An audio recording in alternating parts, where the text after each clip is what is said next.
Dark Secrets of Medieval London. Quick question before we step inside. If the tower could whisper exactly one truth into your ear, one secret no historian can prove, would you want to hear it? Type yes or nope in the comments. And tell me the truth. Before we dive in, do me a favor. Hit the subscribe button. Now, forget everything Hollywood told you. No glossy armor, no squeaky clean courtyards, no villain twirling a mustache under perfect torchlight. The real tower is heavier, wetter, and so much quieter than you think. It isn't jump scares. It's the slow pressure of stone. The way a whisper can feel like a hand on your shoulder when no one is there. Dim the lights.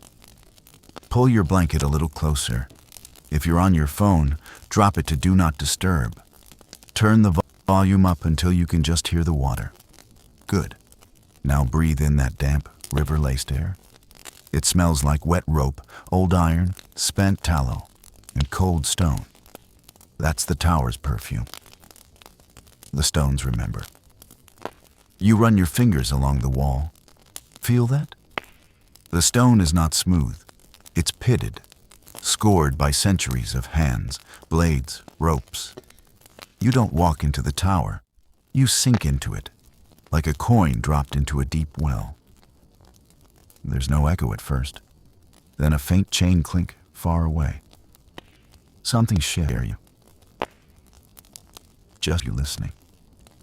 Half smirk, a little dark humor. People picture dungeons dripping water like a haunted house ride. Cute. Real life? The tower was a palace that moonlighted as a prison, a mint, a menagerie, and a message. Imagine your city's fanciest hotel also printing the money, hosting lions, storing the crown, and occasionally firing the HR department by chopping off their heads. Efficient, if slightly messy. Walk a few paces. The first stones rose when conquest was still fresh. A fortress to impose a new reality. Not a fairy tale castle, a threat made visible. A message in masonry. Behave. And if you didn't, you'd arrive by river, your boat bumping the wall, the water licking the steps like something hungry. Oars dipping, gulls far off, a low raven croak. You look up. Windows like knife slits. No one waves. Why would they? Point toward an unseen archway. Down there, the arch they'd later call the Traitors Gate. Don't let the name fool you. Plenty of people who came through swore they were loyal. The river never cared. Water is practical that way. It just carries what it's given. Barges, whispers, the occasional last hope. Power hoards silence. That's the true horror, by the way, not the blood. It's the silence. The moment after a verdict, when the hallway swallows sound. The space between a rumor and a knock at your door. Silence here weighs about as much as the crown jewels. Maybe more. And yes, we'll talk the ravens. Because someone decided to house giant, glossy goth birds with blade beaks inside a fortress famous for murder and betrayal. Nothing screams, everything's fine, like feeding raw meat to omens. Question. Be honest. Would you keep a raven as a pet if it could keep your country from falling? Comment raven, if you would. Comment no bird thanks, if you prefer your omens gluten-free. Did you catch that? The tower is a master of the almost. Almost footsteps, almost a voice, almost a face in the arrow slit. That's how it gets you. Not with jump scares, but with questions you can't unask. Also, yes, there were lions here at one point. And a polar bear. No, that wasn't an ecotourism program. Medievals just treated the tower like a royal, you got mail inbox. Gift, one carnivore. Please house and feed. If your landlord won't let you keep a cat, imagine getting a bear on a chain. Strange gifts leave stranger stains. hand on heart, sincere. But we're not here for the zoo. We're here for the echo. The moment when a palace turned into a pressure cooker. When loyalty wore a smile and truth put on a hood. When names, Anne, Jane, Thomas, Guy, stopped being people and started being lessons. If you stay with me to the end, you'll walk back out of these gates knowing why the tower still feels dangerous in daylight, how a royal address became a machine for fear, and what the walls would say if they could stop whispering and finally speak. All right, lights low, snacks secured, phone on silent. Good. Hit like if you love this kind of deep dive, subscribe for more dark corners of history, and comment the one question you'd ask the tower if it could answer you without lying. Because next, we're stepping through the first door, and you're not just watching, you're the one walking in. Now that you've crossed the threshold, let's talk about how the stones got here. You wake up in the tower. You open your eyes, and the world is a rectangle of gray, a slit of sky framed by stone. The first thing that hits you isn't sunlight, it's the cold. Stone seizes the warmth from your palms like a thief. Your throat is dry. There's a straw mattress under you that has given up on pretending to be comfortable years ago. Somewhere in the dark, something scratches the wood. A rat, or a restless idea. You try to stand. Your legs feel like someone else's property, numb, small, obedient. When you shuffle to the little slit of a window, London is a smear of mist and smoke. Boats drifting like slow ghosts on the Thames, a line of chimneys coughing, and the river swallowing light. The sound is not absent, muffled. Water, distant hammering, an occasional shout, but the tower itself holds a hush, like a promise about to be broken. Here, every small thing has meaning. A guard's footstep becomes a sentence. The creak of a gate is punctuation. You realize the straw isn't just bedding, it's the record of 100 nights of breath, sweat, and fear. The smell is complicated. Damp straw, stale ale, iron, blood gone cold. And, if you are close enough to the door, old smoke from the hearths that barely warm the prison blocks.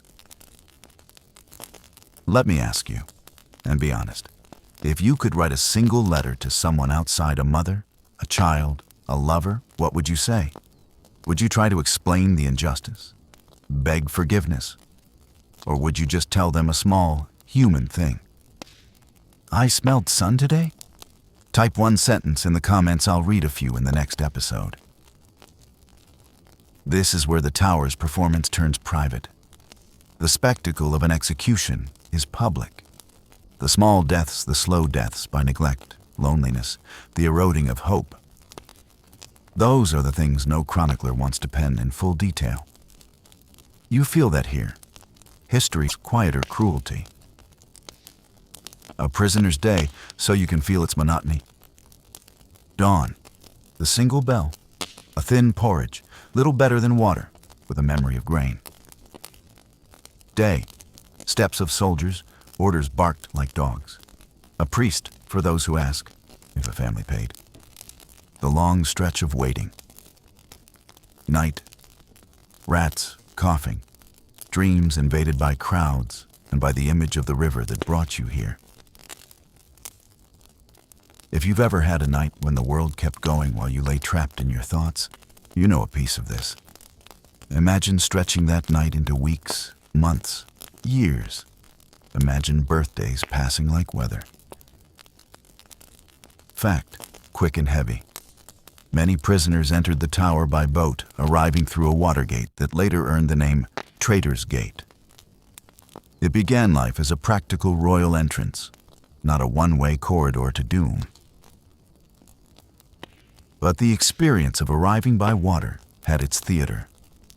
The boats would slide up, the wooden steps slick with river slime, and the prisoner would step onto stone that had already been stepped on by kings and by executioners. If you were led up those steps, you might have once stood in sunlight as royalty, and now, under the same stones, you fold into someone else's history. How bad could it be?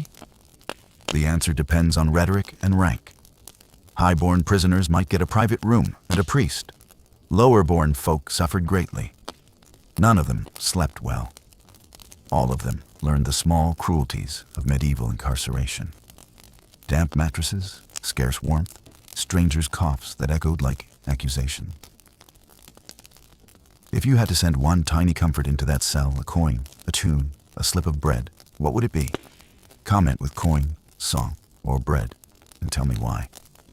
I want to know what people value when they can't have much.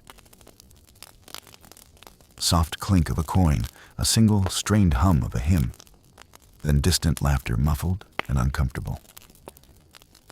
Remember those dramatic names we toss off: Anne Boleyn, Lady Jane Grey. They aren't just labels. They were people who stepped into this routine, arriving by barge, being met by the constable, climbing the steps that cut into history. That one-way feeling from festive court to the cold bed is a blade that cuts straight through the idea that power is always glamorous. Also, because history loves to be absurd, the tower doubled as a royal menagerie for centuries. Lions, leopards, even a polar bear were kept here at various times. Imagine trying to sleep while a king's exotic pet roamed in the background. That's power with a taste for spectacle, and it left its own weird marks on the tower's story. You run your hand along the wall. The stone is uneven, little pits from weather, larger gouges that might be previous anchors, names half scratched, faces half remembered. The stone remember more than you do. That's what makes this place feel alive in a way that's uncomfortable. It's not full of ghosts doing jump scares. It's full of memory. Direct, quiet question. If you were kept somewhere the world forgot, would you want people to remember you angrily as a villain or gently, for a small kindness you once gave? Type angry or kind below.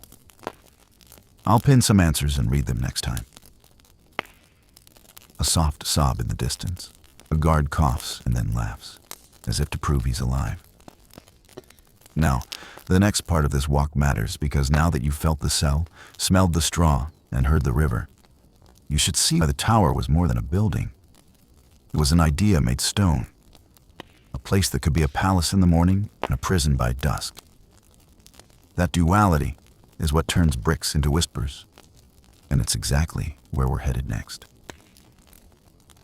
Now that you've been inside, let's talk about why the tower was built and for whom. Was it a protective fortress, a visible brag, or a machine designed to keep people silent? Let's step outside and look at what those stones were meant to say. A fortress or a trap? Now that you've crossed the threshold and tasted that damp, iron-flavored air, let's ask the big, ugly question. Why was the tower built like this, so heavy, so central, so impossibly loud with its silence? The White Tower, the heart of the whole place, started going up in the 1070s. William the Conqueror ordered it not because he liked architecture, but because he needed a loud, permanent sign that things had changed. New rulers, new rules. They brought masons from Normandy and stone from Caen. It wasn't built in a weekend. It took decades for that message to harden into rock. Think of it like this. If a billionaire today built a fortress-sized mansion in the center of your city and then put up a sign saying, "This is mine now," everyone would notice. That's basically what William did. Except he also peppered the place with arrow slits, murder holes, and a white tower tall enough to blot out the sky. The architecture was political theater. Defense, yes, but also intimidation. It's one thing to rule a place. It's another to make the ground itself say your name. But the tower was never meant to be only stone and blood. It wore many faces. A royal palace, where kings stayed and feasted. A mint, where coin was hammered, and the country's money was literally stamped with authority. A menagerie, where exotic animals, lions, leopards, and once even a polar bear, or kept as living trophies of power and reach. That odd mashup, temple of rule, vault, zoo, made the tower a kind of living advert for monarchy. Show your riches, show your reach, and remind subjects what happens if they forget which side their bread is buttered on. Here's a question that hits the gut. Would you rather be the person who orders a bear chained in the courtyard to impress foreign ambassadors, or the person who must stare at that chained bear through a slit of iron and know you can't leave? Say bear or slit in the comments and tell me why. This is history and humanity smashed into one tidy moral mess. Archival engraving of kings receiving exotic gifts. Cut to modern reenactment of a bear on a chain, tasteful, suggestive. Now imagine arriving at the tower from the river. That water entrance, the one later called Traitors Gate, was originally built to be ominous. It was a royal dock, designed so the monarch or favored guests could glide in by barge. The name came later, after enough prisoners were brought in that the gate itself started to carry the weight of rumor and dread. That slow twist from royal convenience to symbolic condemnation is what transforms an entrance into a sentence. Picture it. The boat bumps the step. The prisoner looks up at carved faces that have watched coronations and executions. The crowd on the quay swaps gossip like coins. You, the new arrival, are handed upward by someone whose face might be bored, sympathetic, or quietly cruel. That river approach is theater with wet costumes. It's the show before the sentence. Quieter, almost conspiratorial. All of this was deliberate. A fortress defends, a palace seduces, a mint buys loyalty, a menagerie dazzles, and a gate can judge.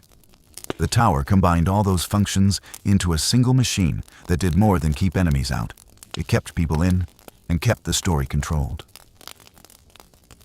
A single clack of metal as if a coin dropped on stone. Close up, coins in a hand, hammered faces. Then there are the stories that made the tower more than stone, the whispers that grew into legend. You've heard of the ravens, those glossy, suspicious birds that are still kept at the tower. The story goes that as long as the ravens are here, the kingdom stands. Lose them, and the realm falls. Whether that's superstition or royal PR, the birds became part of the tower's language of omen and authority. They're minor actors with a huge job. Keep the myth alive. But the tower also keeps darker, less tidy stories, the ones that worry historians and thrill conspiracy-loving humans alike. Like the princes in the tower, two boys, heirs to an English throne, who disappeared in 1483. Historians disagree about exactly what happened. Some point to Richard III, others to different enemies or to the chaos of war. But that uncertainty is exactly the tower's cruelest trick. It can keep secrets that rot into legends. If the stones could tell you one truth about power, would you hear it? Would you want to know if a ruler was innocent or guilty? Or would ignorance somehow be kinder? Drop a line, truth or ignorance, and tell me why. I'll read the most thoughtful reply in the pinned comment. Building toward the transition. So, the tower is a machine of messages. It defends, dazzles, mint stamps, menageries, and stages. It also rewrites arrival into disappearance when the state decides it does not need you anymore. Stone is not silent, it speaks in order. Next, we step off the ramparts, and into that silence you've been hearing the small, private sorrows that never made the royal chronicle. The tower's loud functions are one thing. Its quiet cruelties are another. And there where the whispers begin. Now that you know why the stones were laid, who ordered them and what they were meant to say, let's walk where the message landed. We're going inside, where the arrival by river becomes a sentence, and the first breath behind the gate is often the last one free. You step off the barge. Cold water kisses your boots. The rope is slick. For a second, just a single, thin second, the river feels like mercy. It carried you here, but it can't take you away. The gate closes behind you with a sound that is equal parts final and businesslike, a solid thunk of oak and iron. That thunk is a punctuation mark. No one says, "See you later." They give you a ledger entry, a guard's nod, and the sudden awareness that everything you brought with you is somebody else's to count. Traitors Gate. First breath. Walk with me now, not as a spectator, but as the person whose breath fogs in the slit of a dank window. You are stripped of more than clothes. They take your name apart in that first half hour. Identity measured, valuables inventoried, a scrap of paper or a coin folded into the ledger. If you're noble, there's a ledger with a neat hand and perhaps a priest who will come if your family can pay. If you're common, the ledger's hand is less careful, the bed less private. Either way, the ritual is the same. You are made into an object that can be stored. The first breath inside the tower tastes like the Thames left in your lungs. Metallic, cold, a little like old iron. It smells faintly of tallow and stale ale, but mostly it smells of other people, their fear, and their attempts at routine. A priest's whisper may try to smooth the edges of terror. The constable's boots march like punctuation through the corridor. You swallow, and the swallow is a small defiance. If you've ever been stuck somewhere, your life kept moving around a waiting room while the world laughs, you already own a sliver of what this feels like. But imagine that stretch of waiting condensed into a schedule. Small bowls of gruel at dawn, little light, the constant scrape of boot heels, the cough of other bodies. Time here is not measured by clocks. It's measured by the slow erosion of hope. Daily ritual, bell, porridge, wait, hold. A few happen in that first day that always surprise modern viewers. You are cataloged. Names, goods, any papers are recorded. That inventory becomes your existence on paper. You are interrogated, not always violently.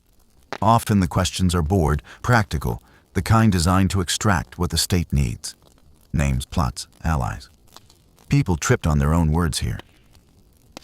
You are observed. Guards note your reactions, your visitors, your prayers. Reputation matters. A look can ruin you. If the person in front of you held your life in a list, a name, a few marks, a box labeled evidence, what one line would you write to make them remember you as human? Type one sentence in the comments. I'll pin the answers that sting the most. A guard clears his throat. A distant muffled chant. A faded graffiti heart carved into the stone. Some prisoners were granted rooms with chairs and a window that actually let in sun. Others were hustled into tiny cells with only straw and the hollow noise of the world beyond their shutters. The tower's cruelty wasn't always theatrical. It was the steady, small stuff. A blanket withheld. A priest delayed. Warmth rationed. The famous names, Anne, Jane, Thomas, had details written down about them, but you can't let that blur the fact that each named person had small, private fractures. An execution is dramatic. A year of neglect is corrosive. Here's a thing people underestimate. Prisoners carve themselves into the walls. In the Beauchamp Tower and elsewhere, you can still find initials, ships, prayers, faces scratched into stone. Those marks were both prayer and proof. I was here. I mattered. That's how people resist silence. Carving is an act of defiance. It's a shout in slow motion. Now, let's be ruthlessly realistic about the physical conditions. The water in the moat and the arrangement of sanitation was, by modern standards, awful. The crowded close quarters invited lice, dysentery, coughs that turned into fevers. A minor infection could snowball. The tower did not need grand gestures to punish. Neglect did the job admirably. If you're thinking, well, at least they had exotic animals to look at. Remember, the royal menagerie at the tower was mostly spectacle for the court and ambassadors. If you're sleeping in a cold cell, that lion across the yard is not a comfort. It's a reminder. Power can keep a bear and still keep you hungry. Would you rather, if forced, Trade places with a famous prisoner for a week to see if history wrote the truth, or stay unknown and possibly live. Comment famous or unknown, and why. Be honest. Distant crowd murmur. A single loud laugh, the kind that lands wrong. The first night is the hardest. You lie on the straw and hear things you don't want to hear. Muffled laughter from the tower yard, a whispered prayer next door, the scrape of a card on the key. You try to count the seconds between bells. You try to hold on to a single clean thought. Sometimes that thought is a promise to a child. Sometimes it is a lie you will tell to survive. Both are intimately human. Emotional prompt. Quiet. If you could whisper one thing to the person you love and guarantee they would receive it in 5 years, what would you whisper? Tell me in the comments. Short lines only. I'll read a few out in the next upload. First night, keep the light. Before we move to the next part of the tower's story, notice the rhythm. Arrival by river, a ledger entry, the strip of possessions, a bed of straw, the slow scratch of names into the stone. This is the intimate architecture of fear. It's not always the spectacle of the scaffold that terrifies. It's the daily, grinding machinery. Now that you've felt the first breath, smelled the straw, and heard the ledger scratch your name, it's time to meet the tower's persistent chorus. Birds that watch, and a legend that will not let the past rest. Why were ravens kept here? What does superstition do when it dresses itself in royal duty? And, most importantly, how do you feel when a bird is supposed to guard your country's fate? Let's step into the yard. Enter the ravens, omen's ordinary duty. You step into the tower yard, and the first sound that grabs you isn't a footstep, it's a croak. Not the polite coo of a pigeon, but the slow, throaty laugh of a raven. The sound sits in the air like a question you don't get to answer. Up close, these birds are enormous. Glossy feathers that catch the gray light, black eyes that look like polished coal, each tilt of the head measuring you. For a moment, you forget kings and coins and think, who is watching whom? There's a legend stitched into the stones here. As long as the tower's ravens remain, the kingdom will stand. Lose them, and the realm falls. It's the sort of superstition that tastes like iron in the mouth and somehow became national policy. So important the tower keeps its corvids even now. That story isn't just folklore, it's part of the tower's identity. You're probably thinking, that's cute, birds guarding a castle. But feel it like this. You were brought here by river, stripped to a ledger, and then you stand in a yard where myth is tended like a small, fierce garden. The ravens are part charm, part psychological architecture. They're a living reminder that someone keeps watch. Sometimes the state, sometimes superstition, sometimes both. And in practical terms, they're looked after, fed raw meat, and their flight feathers are managed to keep them on the grounds rather than launching into the city. The job of Raven Master is real. Their care is part duty, part pageantry. Now let's layer something stranger on top. The tower was home, for centuries, to a royal menagerie. Lions, leopards, monkeys, and once a polar bear that the king kept tethered to the river so it could fish in the Thames. Yes, really, a polar bear on a chain, fishing. Imagine standing in your cell and hearing that bear's muffled roar across the yard. Power here liked spectacle. It displayed reach and wealth as plainly as the crown jewels. Those animals left scents and sounds the prisoners never forgot. The prisoner experienced all this at a strange angle.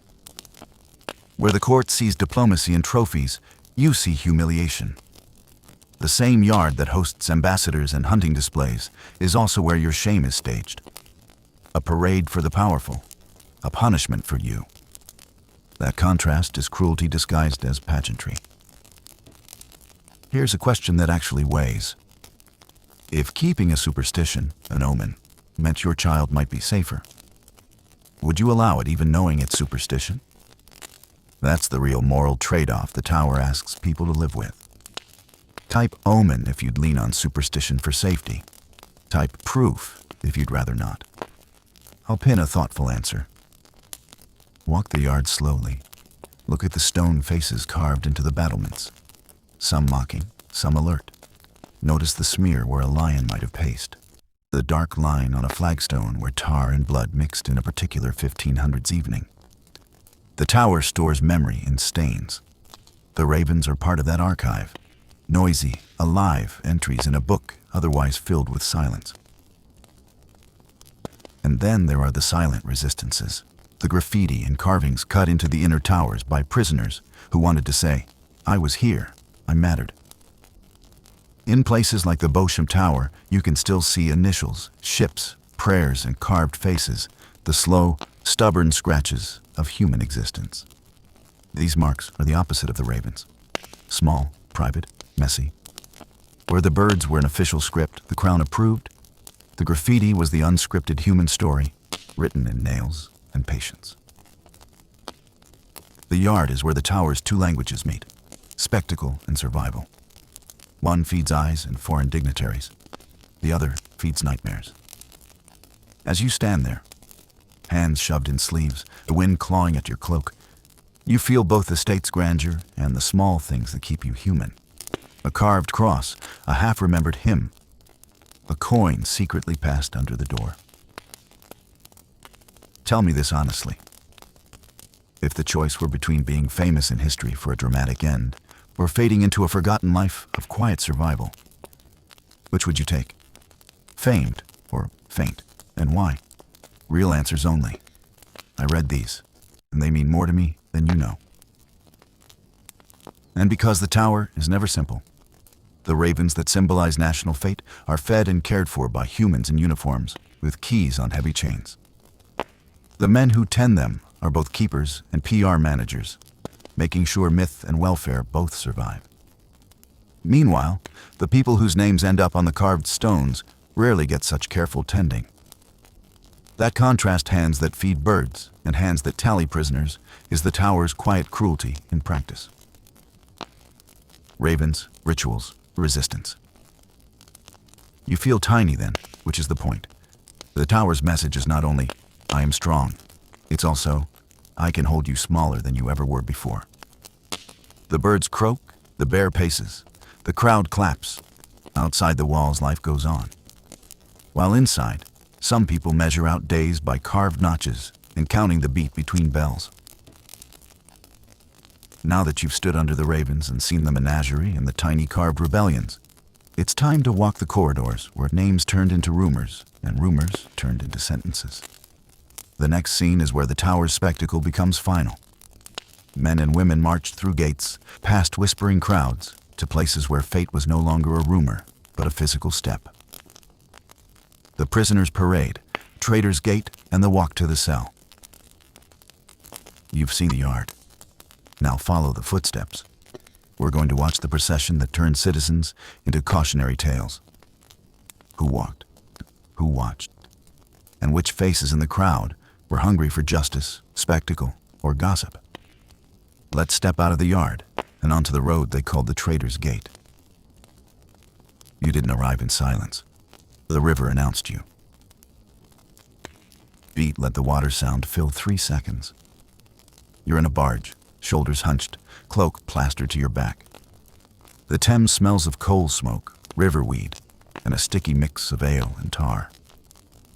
Above you, the stone of the gate is cold and black with wet. The barge slides into the shadow. Traitors Gate yawns, a mouth set into the tower's flank. And for a moment, everything folds inward. The world outside the walls, the rumors, the faces. Then the boat bumps the step and you climb, hands slick on rope, as spectators, if there are any press along the quay, to see what the river has spat up today. Prisoners were brought by barge along the Thames through that gate. The image of a noblewoman or a conspirator floating up like cargo is part of the tower's theater. The approach is performative. Imagine the same water that once bore kings and ambassadors, now carrying people whose names will be turned into warnings. There used to be another cruel punctuation to that river journey, the heads on spikes that once crowned London Bridge. visible to anyone passing beneath. A brutal welcome for new arrivals.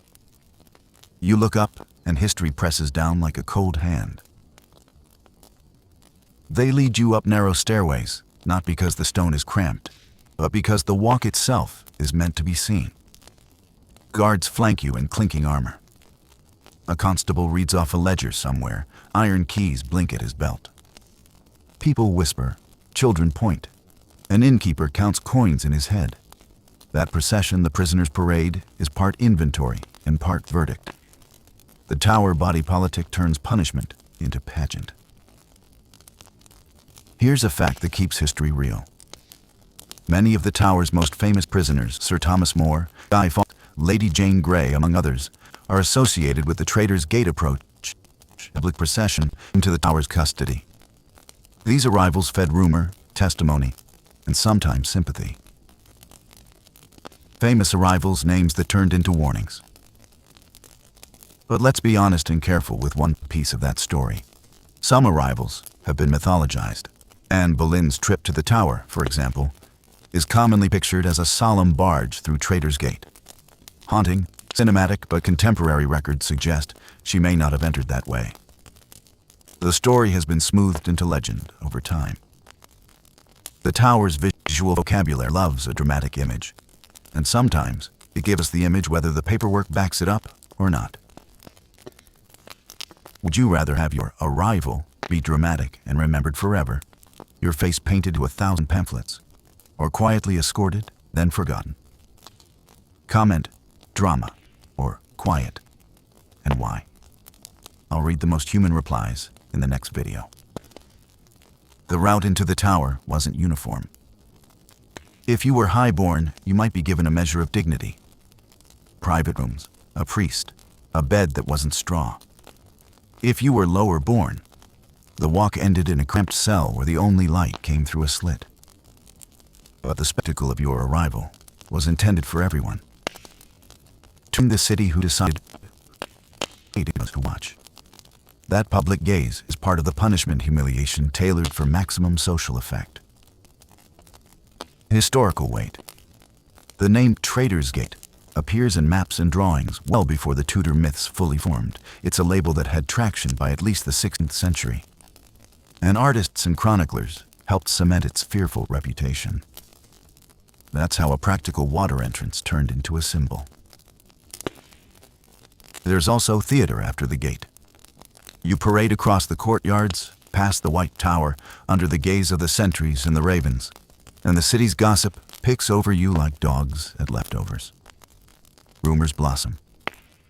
Who betrayed whom? Who kept counsel? You realize the walk is not merely movement. It's a sentence being read out loud, step by step. Hold this. If you had to watch the person you love walk that route, into a public spectacle, into humiliation, would you try to make a scene and shout their innocence to the crowd? Or would you keep your head down and try to save them later in quieter ways? Tell me in one sentence in the comments. Real answers only. The parade often ended not on the scaffold, but on paper. Interrogations, a ledger, accusations pinned and folded like brittle leaves. What followed could be weeks of quiet, or a public display on Tower Hill, or a private beheading on Tower Green if the condemned were fortunate enough to be of rank. The distinction between Tower Hill's public spectacle and Tower Green's private execution was a form of status, the state's way of deciding not just life or death, but dignity. You'll notice in old prints and engravings the crowd's posture, curiosity, hunger, amusement. Executions were entertainment for many, a cautionary show for more. But the real cruelty of the parade is quieter. It makes you small. Your name becomes an object. The ledger that records your arrival is the state's memory of you. And sometimes that memory is harsher than any blow. And the slow erosion. Now that we've walked the route and felt the public curiosity that turned people into warnings, we move into a stranger punishment, where we stay with the senses, what the tower smelled like, how neglect functioned as punishment, and why those daily degradations were often deadlier than any scaffold. You wake into the same small room you fell into the night before, but somehow the walls have moved closer. The air tastes of metal and old smoke. The straw beneath you is a patchwork of yesterday's sweat, yesterday's shame, and whatever else the river decided to cough up last week. Every inhalation brings dust and a faint, acidic tang iron from old wounds, tar from the Thames, and the sour edge of stale ale. That mixture is a kind of vocabulary here. It tells you who was here before and what they left behind. Morning is not a mercy. A single bell makes the same thin noise every day, a sound that measures out your life in small, relentless units. Someone slides a bowl of porridge under the door. It's thick, gray, and grainy, not food so much as a survival suggestion. You eat because not eating makes you weaker, and weakness is noticed in the tower. The tower punishes with neglect more often than with spectacle. Lice and fleas move like unpaid guests. A cough is currency. A fever is a sentence. The latrine system, if you can call it that, spills into shadows. Moats and drains mingle with rain and human waste until water is a risk. You learn to lift your legs when you sleep because the floor can soak through your straw in an hour. Small things, warmth, clean cloth, privacy, become impossible luxuries. But here's the cruel trick. The body adapts before the mind does. Skin hardens, hands thicken with the kind of callus made by endless small tasks, and yet hope erodes in slow, precise measures. Time stretches like old rope. A day can feel like a month like a year. Memories fray. Names you used to say with ease slip like coins behind a shelf. The tower does not need to shout to break you. It whispers away your edges. If you were there, what would you do when your memory begins to dull? Carve it into stone, whisper it into someone's ear, or fold it into the last clean thing you own and hide it under straw. Type one short line right now about the one memory you would cling to. One sentence. I'll pin the replies that cut the deepest. People resisted in small, stubborn ways. They carved. In the dim towers, you'll find ships with crooked masts, names scrawled in shaky capitals, tiny crosses, and faces that look like someone's first attempt at a portrait. Each scratch is a statement. I existed. That notch in the stone is louder than any parade outside. A hidden scrap of bread passed under a door matters more than a public pardon. A whispered lullaby at midnight can be a rebellion. There are lighter, human rituals too. A priest who sneaks a handful of bread. A guard who blinks at you in a way that says, almost apologetically, I know. These micro-mercy moments are the currency of surviving. They're not heroic in the stories we tell later, but they are the only things that keep a person whole. And yes, the smells of the tower are political. The sharp tang of iron tells you where violence has happened. The sweet rot of overcooked porridge tells you who was meant to be made small. The scent of tallow from the hearth is both comfort and reminder that warmth is rationed and controlled. Smells become maps. Follow them, and you can trace the tower's hidden hierarchies. Let's get painfully honest. Loneliness is a slow kind of violence. The worst nights aren't the ones of noise. They're the ones when the world outside keeps celebrating a harvest or a wedding and you are not a part of that calendar anymore. You keep track of days by the way light moves across your cell, by the rhythm of boots in the corridor, by the number of times you can hear a raven cry. Those markers are trivial and exquisite all at once. They've become your calendar, your liturgy, your small private history. Disease is not a number here. It's personal. A single cough in the next cell can mean that someone you've shared bread with will be gone in weeks. The tower does not announce attrition. It simply makes room. And the way loss piles up, one unnamed in the ledger, another scratched into the stone, creates a particular grief, the grief of being reduced to entry-level data. You are turned into a line item, name, offense, fate. The ledger is an act of forgetting disguised as administration. There are moral calculations woven into daily survival. Do you risk angering a guard to get a scrap of warmth? Do you barter your dignity for a priest's visit that might let you speak to a friend? The choices are intimate and terrible in their obviousness. They are also the place where humans show their resilience. You hold those choices to yourself. You trade favors, memorize a recipe, hum a forbidden song under your breath. Those small resistances keep the idea of you intact. Now, feel the weight settle in your chest, like a hand being laid there.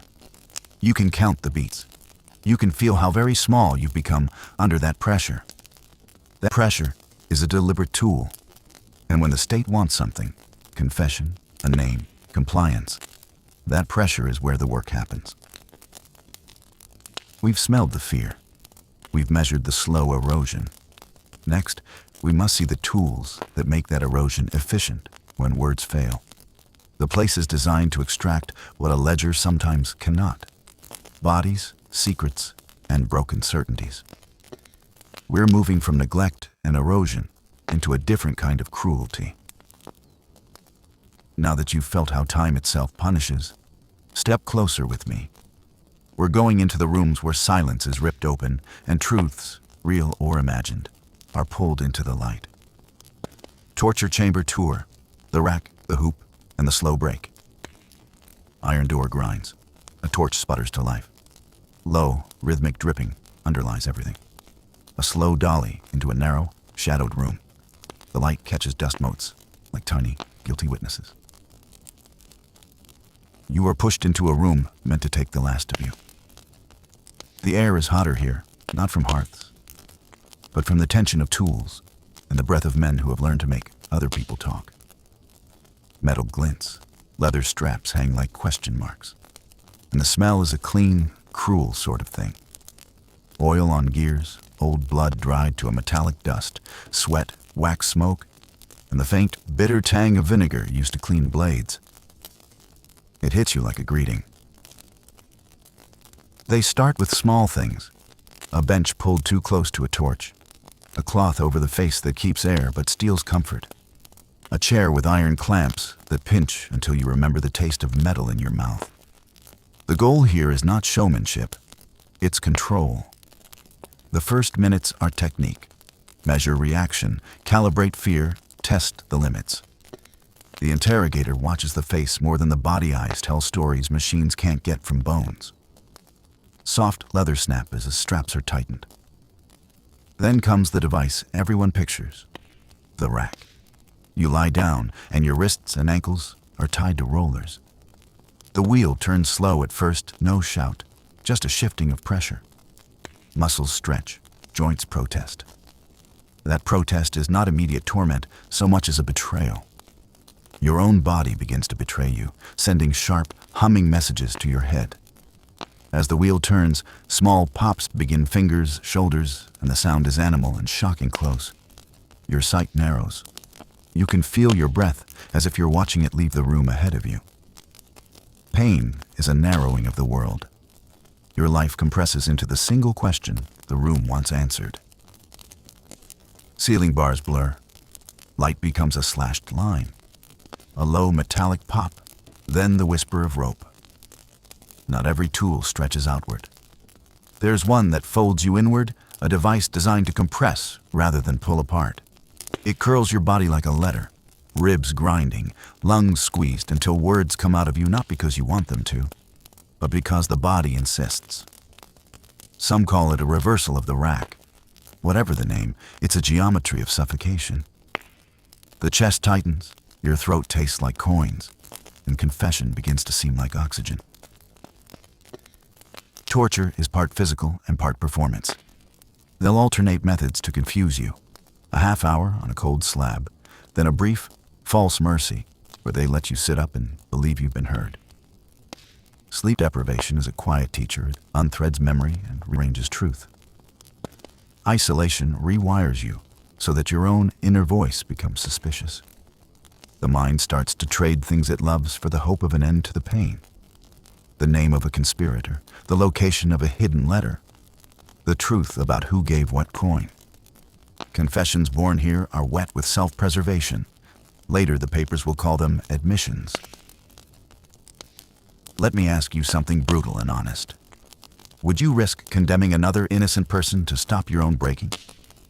Type protect if you'd refuse, no matter the cost. Type save me if you'd confess to stop the pain. No moralizing, just truth.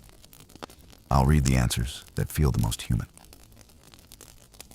There are quieter horrors too. The thumbscrew that pinches until nerve and bone light up. The heated iron used as threat rather than finality. The humiliations being stripped, mocked, handed to a gossiping jailer. And then the most insidious instruments, staged revelations, where they read a forged letter they say was found, or show you a supposed eyewitness who is only there to push you over. Psychological pressure can be cleaner than blood and almost as effective. A folded paper slid across a table. A hand hesitates, then a pen is shoved into it. Sometimes the rack and the needle do not yield what the state wants. Then the question turns from what you know to what you will give up. Family, honor, names, anything can be currency. In that space, people trade the parts of themselves that mean the most. The ledger outside waits with ink and a cold formalism. Name, offense, confession, verdict. That ledger runs on what the chamber extracts. There is, bizarrely, a theater to it all.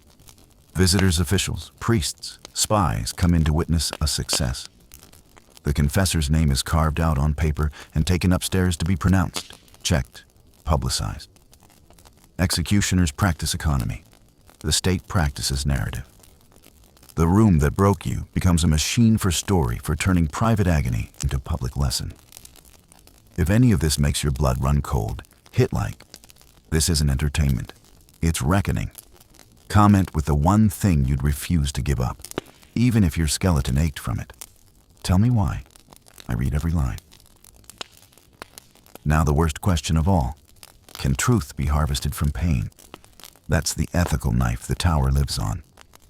Many confessions were later recanted. Many who died under torture left behind documents later proven false or ambiguous. Pain can crease the truth into a shape that serves those who hold the wheel. History is full of those folded, messy admissions, words written under duress that then shaped crowns and laws. When the wheel finally stops, what remains is not always a clear answer, but a record, the scratched ledger, the ink, the faint smear of tears and blood. Sometimes the chamber's product is death. Sometimes it's a name to hang on a sign. Sometimes it's silence, the sort that lingers in a corridor long after the door is bolted. Whispers in the walls. As the chamber door shuts and the clack of the quill fades, something else takes over. The echoes. The walls keep score.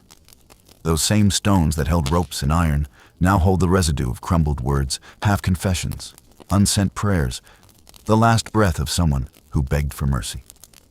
We stop listening to tools and start listening to the tower itself. The carved initials, the phantom footsteps, the stories that turned into legends. Anne's whispered steps, a child's vanished cry, a guard who claims to have heard a lullaby at midnight. Now that you've seen the tools that pry truth from flesh, let's walk the corridors lined with the fragments those tools created. The tower's secrets don't always scream. Sometimes they whisper. And those whispers have a life of their own. Whispers in the walls, echoes, ghosts, and the stories that refuse to die. You step out of the chamber and the air is different here, thinner, older, like someone else breathed it and forgot to leave a receipt. The first thing you notice is the stone itself. Not smooth limestone, but a skin of names and pictures, scratched by hands that refuse to be quiet. Ships with lopsided masts, hearts with initials, a face with one eye wider than the other, as if the carver ran out of breath before finishing. Those marks are the tower's true archive. Messy, personal, impossible to file under official. Run your finger along one of those grooves. It's rough. It catches on a grit you can taste in the air. You can imagine the carver, night, candle stub guttering, a nail or a spoon, hands shaking not from cold, but from the gravity of proof. I existed. Carving is the human answer to being erased. It's stubborn as a coin under a floorboard, and twice as loud. This place stores whispers the way a sponge stores water. Names bubble up in conversation. A queen's lost prayer, a child's scary lullaby, a guard who swore he heard a woman singing while the yard slept. People swear the tower keeps echoes, not theatrical, jump-scare ghosts, but echoes like loose teeth. Small, irritating, impossible to ignore. You don't always see the past here. You feel it the way you feel the familiar weight of a coat.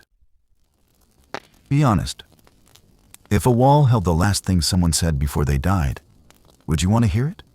Type here or no and tell me why. Real answers, nothing performative. I'll pin the ones that wrecked me. Sometimes the whispers are literal. Guards have told tales of creak that sounds like a sob, a lullaby humming at midnight, footsteps where no one walks. Whether you call those occurrences ghosts, echoes, or the mind doing what minds do, the effect is the same. The tower keeps people's attention. It makes you listen to silence, as if silence were guilty. Look for the small rebellions, words carved in cramped letters, a face pecked into the stone with a shaky hand. Those tiny inscriptions are more honest than any official chronicler. They don't explain why the princess vanished or how Anne's last hours felt. But they do what history's big books often forget. They tell us the human scale. Under a ruler's grand narrative, a person once drew a ship. That ship might be their memory of a home they'll never see again. That ship is their proof. A single low raven call, far off, then wind through crenellations. And then there are the names that grew into myth. This tower has been the stage for whispers about missing heirs, condemned queens, and sudden confessions scrawled on damp paper. Over time, rumor coats fact like mildew on a stone wall, hard to remove and easy to mistake for the original surface. The more uncertain the record, the richer the whisper. People like a mystery they can recite over their ale. You can feel how the tower eats certainty, not by spectacle alone, but by accumulation. A confession here, a hidden letter there, a carved initial that refuses to go away. Those threads tangle into a story the tower tells itself. We are the keepers of decisive ends. And because we're wired to hunger for neat narratives, we twist the frayed ends into legends. See, no receipts, story wins. That's how reputations died here, slowly with a million retweets of suspicion. Still, not every whisper is sinister. Sometimes the marks are prayers, tiny crosses etched into corners, names of children and small doodles tucked behind battlement stones. Those are attempts to survive cruel routines by making meaning where the state offered none. Someone once carved a crude face and then a line of tiny X's beside it. Maybe a counting of days, maybe a litany. Those marks are tender. They're the human thing that keeps the tower from feeling only like a museum of cruelty. If you were here, what would you carve so that future strangers knew you were real? One word, one name. Drop it in the comments. I'll read the ones that make the hairs on the back of my neck stand up. The whispers also feed public appetite. A rumor born inside these walls, a whispered confession. A hinted betrayal leaks out and becomes fuel for the crowd. By the time someone walks the route to Tower Hill, the story surrounding them is often older than their guilt. The tower doesn't just punish bodies, it shapes public imagination. And sometimes that imagination is the more dangerous punishment. Listen. Sometimes the most chilling stories are the small ones. A guard who swears he heard a child laugh in an empty room. Beefeater who says an old woman once stood on the battlement, stared into the city as if waiting for someone. Those reports aren't cinematic. They are the unglamorous shivering that gets under your skin and stays there. If you could ask a ghost one question and get an honest answer, What would it be? One line. Comment below deep, fewer words. I'll pin the replies that feel like confessions. The tower's whispers don't end with the dead. They attach themselves to objects, a bowl, a coat, a ledger. Someone's blood, once dried in a corner, continues to shift the way light bends across a stone. The place owns memory like a house owns furniture. When you stand in a corridor and the light hits a carved initial just right, you're not merely looking at its roughness, you're inhaling a human decision to make a mark that says, I will not be erased. Pause. Let the silence stretch. Now, feel the pressure building. Those quiet, private marks make the story personal. The whispered confessions, the carved ships, the prayers they accumulate until public spectacle is inevitable. The tower's private archive becomes the loud performance on Tower Hill. Distant crowd, murmur swaying, footsteps beating like a ritual drum. Cameras moves from a carved initial to an open sky over Tower Hill. Sun glares, sharpening the scene. Public executions, theater, justice, and the crowd. Now that you've heard the whispers the walls keep, let's step beyond the fortress and into the open-air theater where fate becomes visible. Tower Hill is next a place where the city comes to watch what power chooses to show. We're going to meet the crowd, the scaffold, and the strange etiquette of public death. Public executions, theater, justice, and the hungry crowd. You step out from the shadow of the tower, and the air changes instantly. The yard's hush becomes a roar. On Tower Hill, the city gathers not to mourn, but to witness. Think of it like a festival with teeth. Vendors call prices for pies and ale. Children clamber for a better view. And gossip traders barter hot rumors as if they were roast meat. The smell is a mashed collage. Ale, frying fat, wet straw, and something metallic under it all that makes your tongue go cold. This is public justice in the Middle Ages. Spectacle dressed as law. The scaffold is the stage, and Tower Hill the amphitheater. When the condemned walk out, the city reads the moment like a playbill. They come from the same gates you've walked. Traitors Gate, angry and damp. They walk beneath banners that ruffle like white flags and into the thing the crowd came to see. Some keep their heads high. Some are dragged, eyes glazed. A few deliver last speeches, pleas, proclamations, prayers that try to turn a moment of annihilation into meaning. For many in the audience, this is civic theater, a warning, a form of entertainment, and a public lesson all at once. There's theater in every detail. The procession through the city before the execution, the priests, the wardens, the blare of trumpets, makes the offender's fate a ceremony of the state. People clap, shout, or sob. Some sneak off to dodge the sight. The crowd is merciless and human in equal measure. This is social media before the internet. Rumor spreads verbally, allegiances get formed in the moment, and the person on the scaffold is fixed in public memory in a single afternoon. Here's the hard question. Would you stand and watch if the city marched someone you loved to that scaffold? Would you make a scene desperate enough to save them? Or would you hide and try to save them in quieter ways later?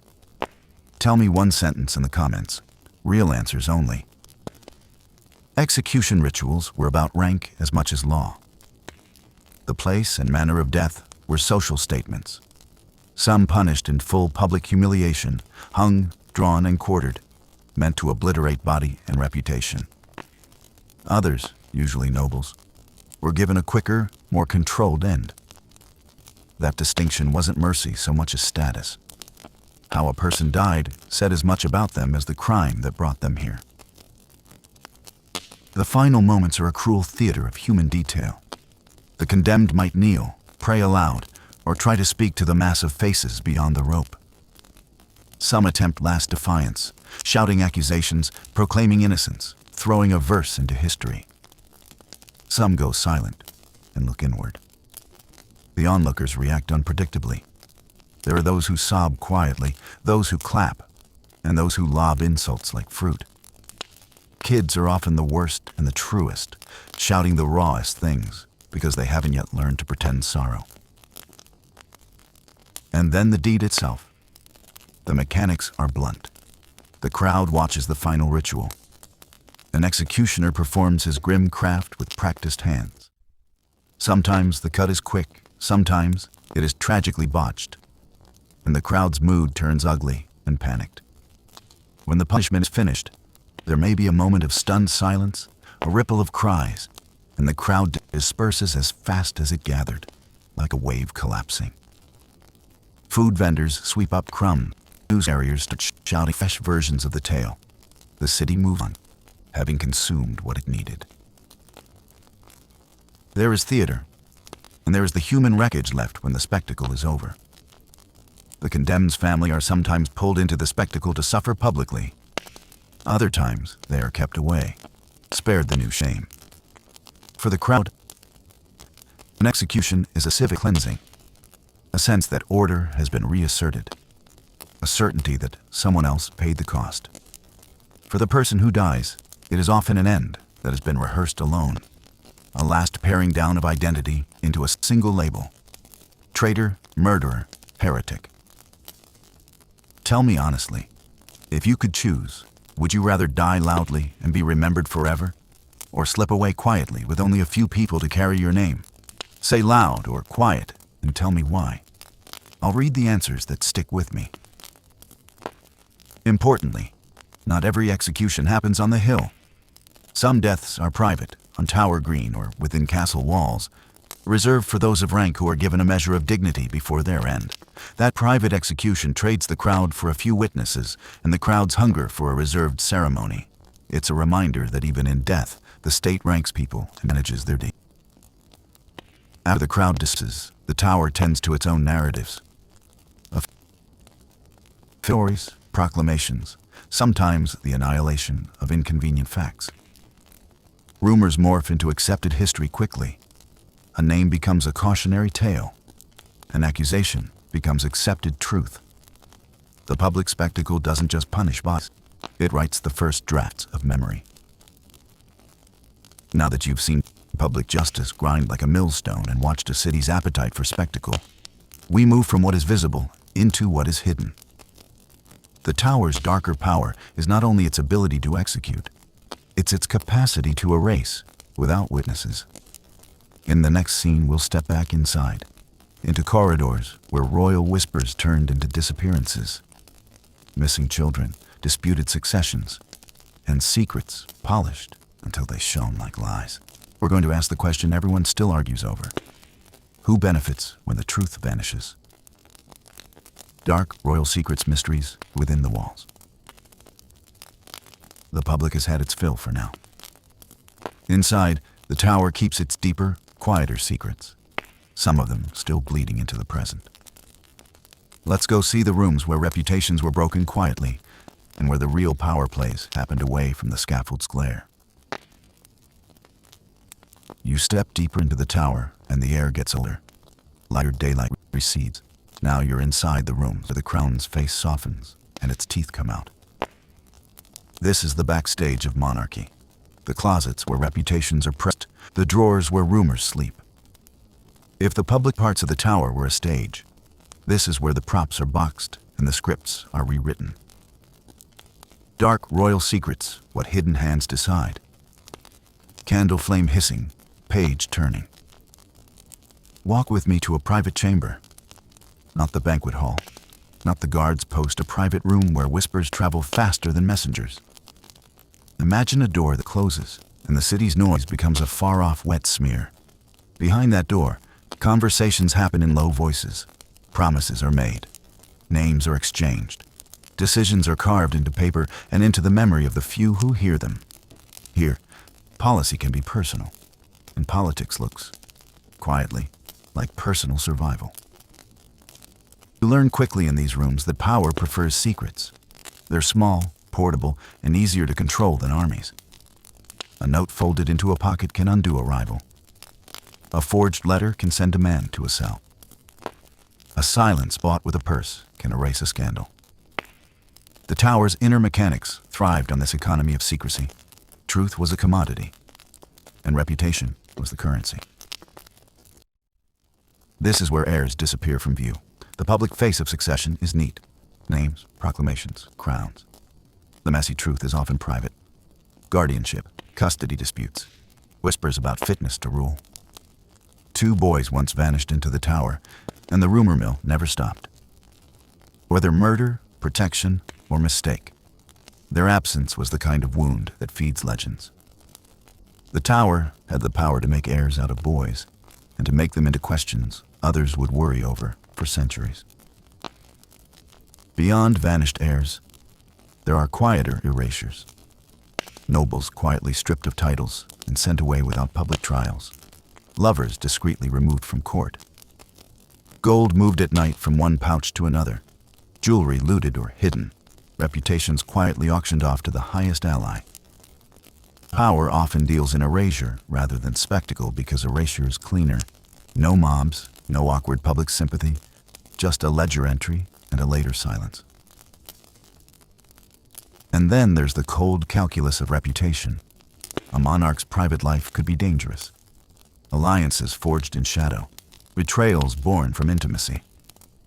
A single trust betrayed in these rooms could produce a chain of quiet punishments, exile, house arrest, or a private execution. The tower's inner cells were perfect. That kind of tidy cruelty removed the problem, and the palace cheeks remain unruffled. If you discovered a family secret that would ruin someone you love but would stabilize the lives of thousands, would you expose it? Expose or hide, explain in one short line below. I'll pin the answers that show the most heart. Not every secret ends in disappearance. Some became policy. Certain accusations were whispered into eager ears and then formalized by official documents that made rumor into law. The tower's clerks were adept at turning the pliable stuff of gossip into the rigid language of indictment. It's an ugly, efficient alchemy. Gossip into guilt. And for the royals themselves, the tower was a private archive. Hidden rooms stored letters a king would not want read publicly. Chests kept jewels that signified vows and broken promises. Sometimes those jewels came from foreign gifts, sometimes from looted estates, sometimes from arrangements that the public would find embarrassing. The crown's glitter often had a shadow price favors, betrayals, and debts stacked carefully under velvet. The psychological pressure inside these private chambers is different from the public drum. It's not the fear of being laughed at from the hill. It's the slow paranoia of trust. Who brought the message? Who keeps a ledger? Who listens at the wall? Power breeds suspicion, and suspicion breeds safekeeping in the most literal sense. Locked rooms, secret lists, and the choice to keep truth under key. Would you sleep knowing someone in the room next door held the power to erase you with a whisper? Type sleep or no sleep. I want to see what you do. And then, because monarchy liked to wear its reach as a collection, the tower's inner spaces displayed trophies. Not just armor and banners, but live evidence of reach. Gifts from distant courts, exotic animals chained in courtyards, strange tokens that said succinctly, "We are connected." Those trophies served a double purpose. They impressed foreign envoys and reminded the populace that the state's tentacles extended far beyond their sight. This is the pivot. Private rooms that hid things, letters, bones, bargains, lead easily to public spectacle or private menagerie. The tower's secrets are not merely political, they're sensory. The cold of night when a box was slid under a mattress, the metallic smell of a sealed document, the thunk of a chest lid that will never open again. Those small actions ripple upward. Now that you've seen how the tower's quiet decisions could erase lives and rewrite memory, let's step into a different kind of display, one that was both spectacle and statement. Walk with me into the yard, where kings kept not only trophies of diplomacy, but live creatures that made power visible in sound and smell. Lions, leopards, Even a polar bear once lived under these walls, not as companions, but as living evidence of reach. We go next from secrets in drawers to the roaring, hungry proof of empire. The tower as a zoo, of power in fur and claw. You felt the hush of private bargains. Now feel the yard again, only louder. We're stepping into an exhibition of power that breathes. Let's see how monarchs used animals to tell stories no petition could. You think of the tower as stone and steel, but for centuries, it breathed like an animal. Kings collected beasts the way they collected banners, as proof that the realm reached far enough to bring back lions, leopards, and yes, once even a polar bear. These were not pets. They were statements anchored in flesh. Walk with me. The air changes here. It's heavier and fouler.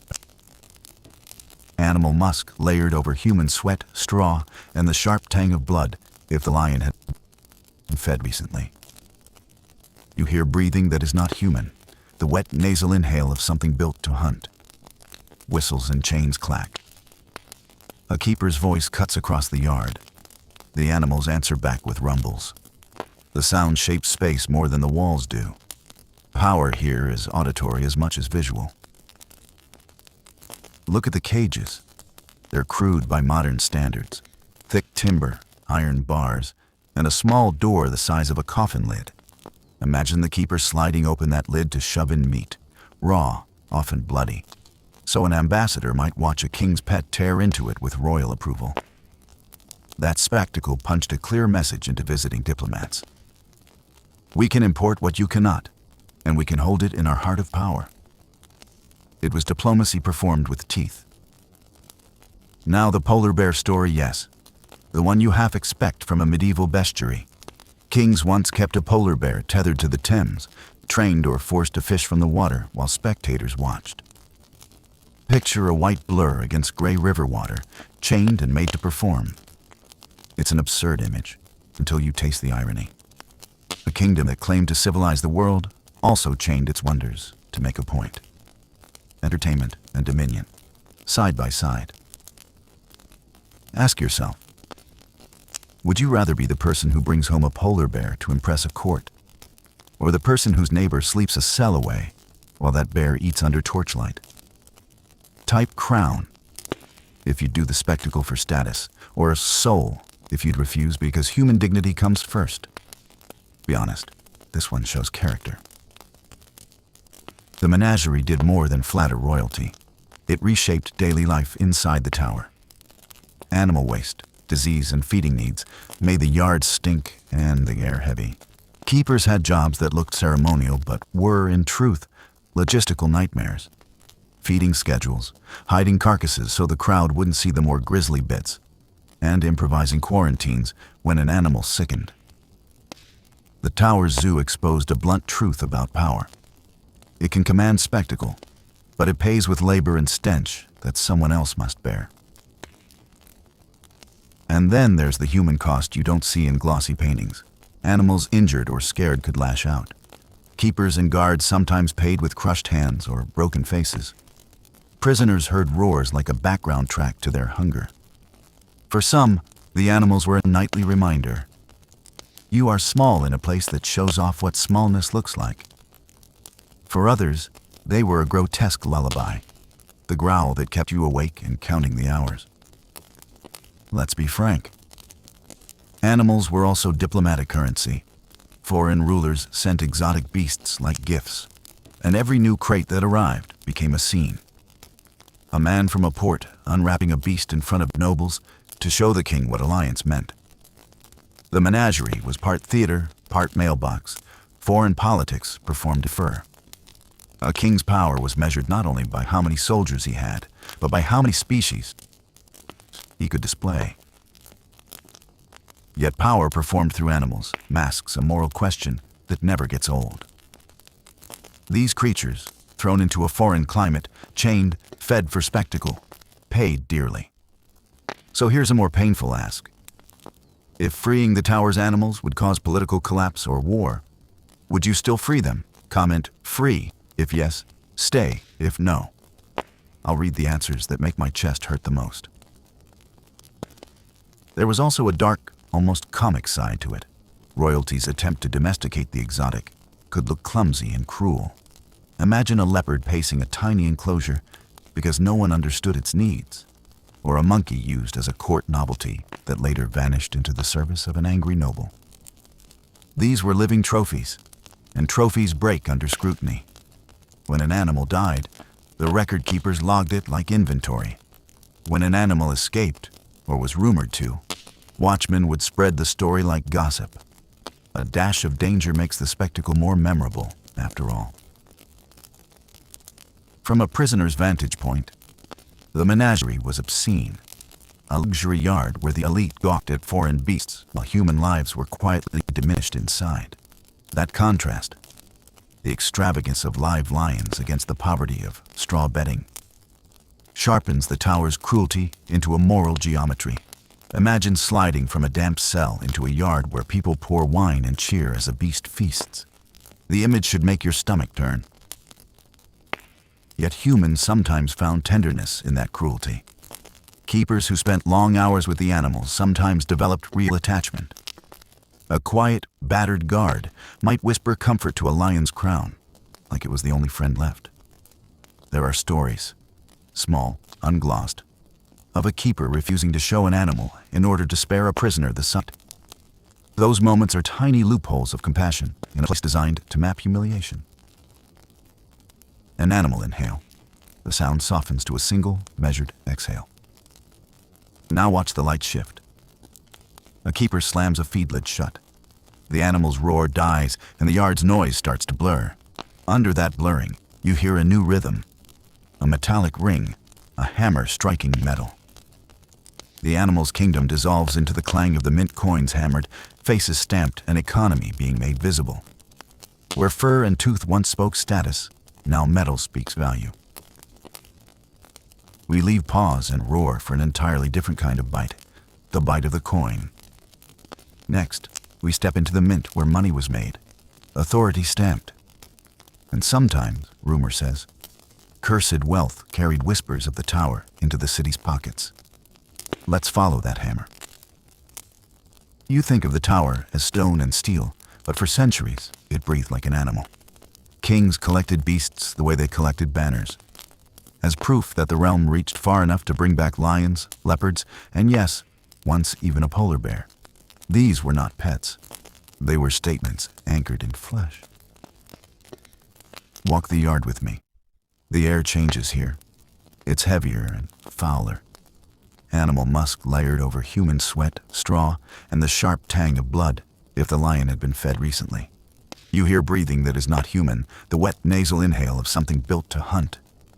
Whistles and chains clack. A keeper's voice cuts across the yard. The animals answer back with rumbles. The sound shapes space more than the walls do. Power here is auditory as much as visual. Look at the cages. They're crude by modern standards. Thick timber, iron bars, and a small door the size of a coffin lid. Imagine the keeper sliding open that lid to shove in meat, raw, often bloody, so an ambassador might watch a king's pet tear into it with royal approval. That spectacle punched a clear message into visiting diplomats. We can import what you cannot, and we can hold it in our heart of power. It was diplomacy performed with teeth.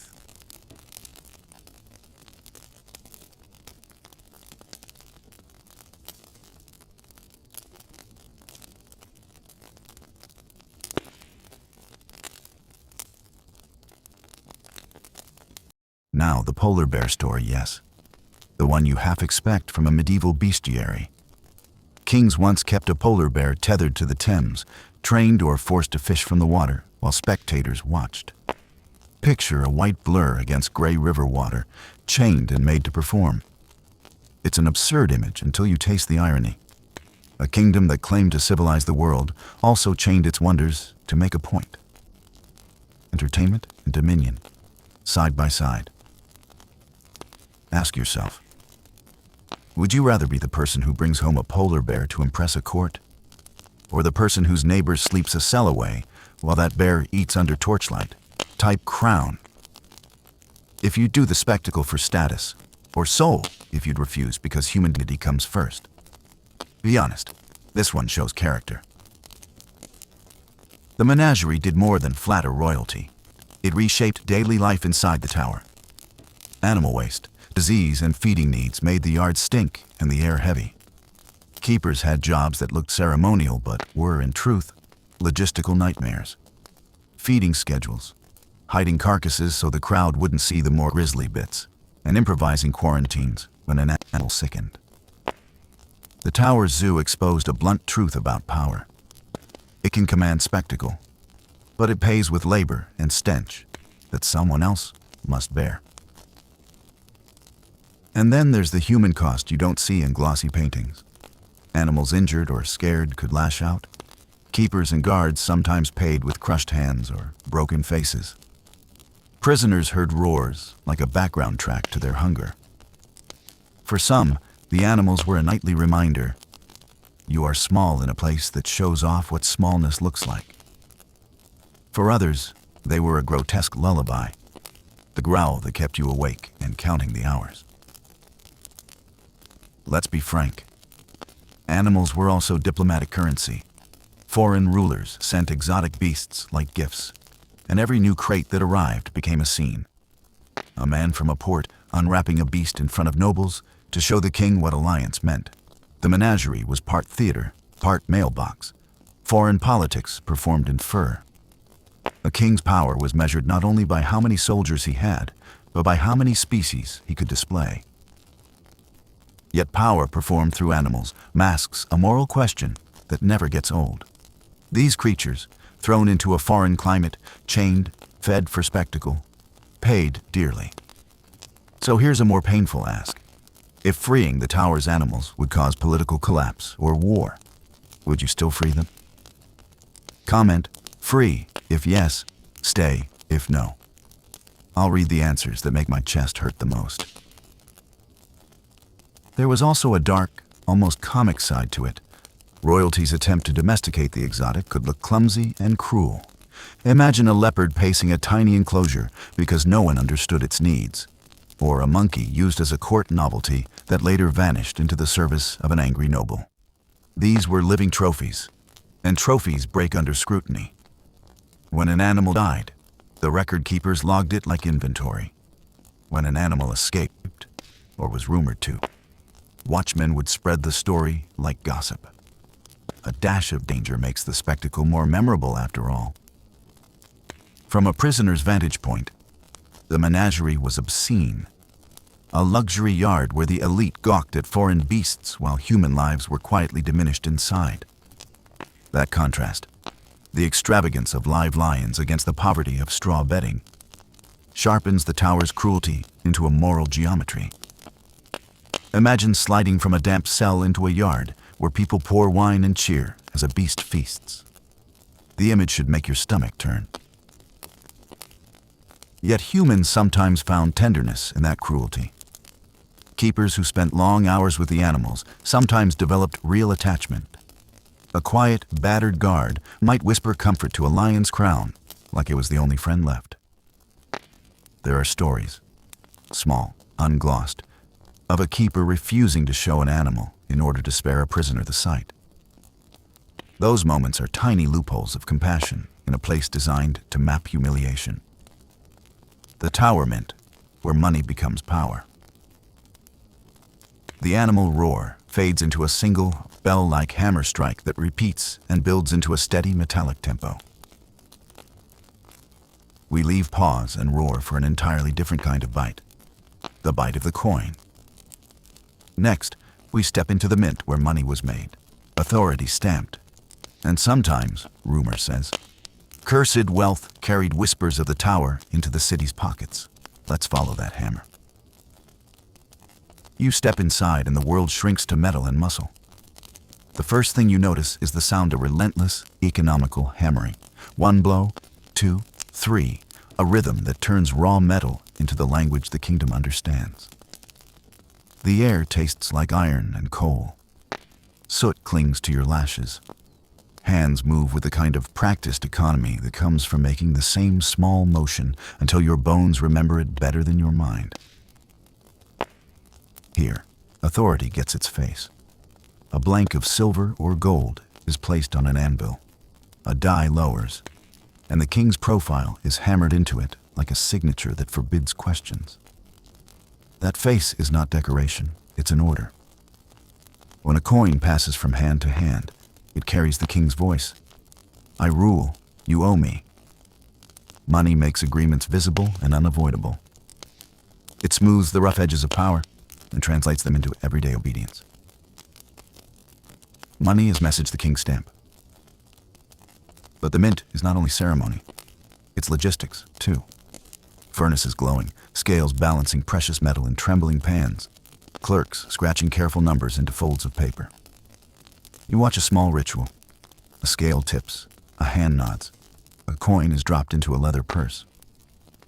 That purse buys soldiers, silence, food for the menagerie, favors for a clerk, and sometimes the quiet removal of someone inconvenient. And where there is wealth, there is temptation. Look closely and you'll see the marks of small crimes, clipped edges, a ring of filings in the corner, a furtive finger wiping a fleck of silver into a palm.